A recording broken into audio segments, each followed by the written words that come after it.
Hello everyone. I'll begin my message today by asking a couple of questions. Are atrocities compatible with democracy? Is an army causing this horrendous amount of suffering and destruction still described as the most moral army in the world?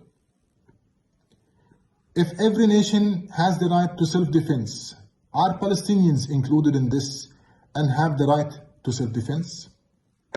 Do Palestinians have the right to dream of freedom, seek their aspirations for dignity, equality, and justice? Answering these questions can lead us to the truth. It's not whether you are supporting this side or that side, rather whether you are on the right or the wrong side. Killing innocent people is not right. Killing more than 28,000 civilians is not right. Slaughtering more than 12,000 children is not right. Statements by ministers and MPs calling to drop a nuclear bomb or wiping out or burning Gaza cannot be right. Destroying churches and mosques, bombing hospitals, schools cannot be right. Mocking the dead and making fun of others' ordeal can never be right under any circumstances or pretexts. Thus, all myths must be revisited. And for the ailing Israeli government, did not they fail to provide any solid evidence for their allegations? Other than the empty rhetoric and poorly fabricated videos, they lied almost about everything. I will give you examples. They said they did not bomb the Baptist hospital in Gaza. They said the Palestinians did it. It did not take them much time until they attacked almost every single hospital in Gaza. They lied about the tunnels under hospitals, about human shields, and much more. Did not this government claim that the goal of this bloody campaign is to end the threat and retrieve people held in Gaza?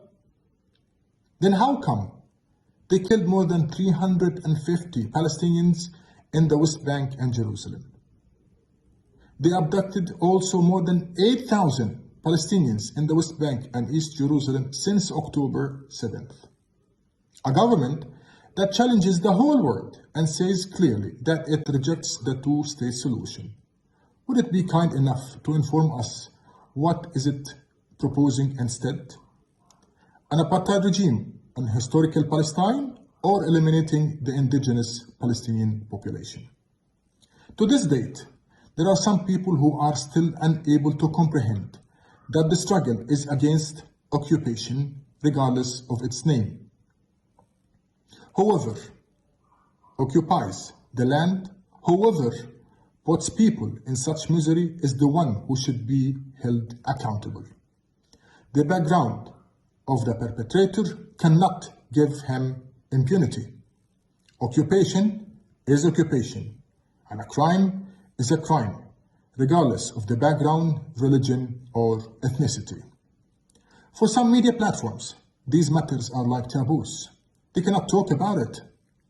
Not only this, they do fully embrace and adopt Israeli propaganda and provide the average person with one-sided pro-Israel narrative, as if it is that hard to give a balanced position to people so they have the freedom to make their own mind.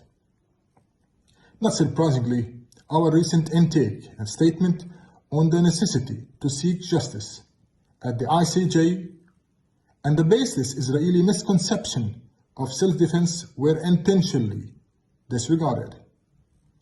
And to add insult to injury, you can see a talk show or an academic event designed to tackle this topic with the participation of speakers vehemently representing the Israeli viewpoint and without inviting even one Palestinian speaker.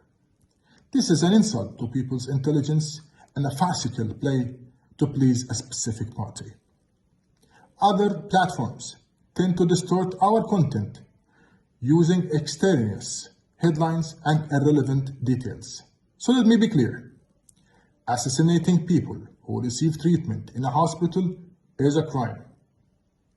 Killing someone who does not pose an imminent threat is a crime.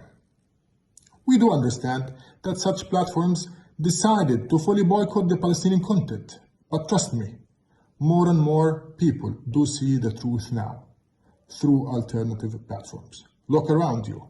Numbers of Palestine supporters are increasing exponentially. Here, I wish to thank our supporters who showed the real essence of devotion in upholding their values, who are igniting our enthusiasm, who have proven that hypocrisy cannot overcome honesty and complicity cannot beat a staunch belief and a firm faith in equality and justice. Finally, I wish to promise everyone that we will not stop and we will not break. Despite everything, we will rise, as we have always done. Freedom is coming. Our day is coming. And certainly, soon, we will celebrate together the independence of the State of Palestine on its soil, on its national soil, with its eternal capital, Al-Quds, Jerusalem. Al-Majd wal-Khulud lil-Shuhada, glory and eternity for our martyrs, speedy recovery for the wounded, justice for our prisoners, and freedom for Palestine. عشتم وعاشت فلسطين. God bless you, God bless Palestine.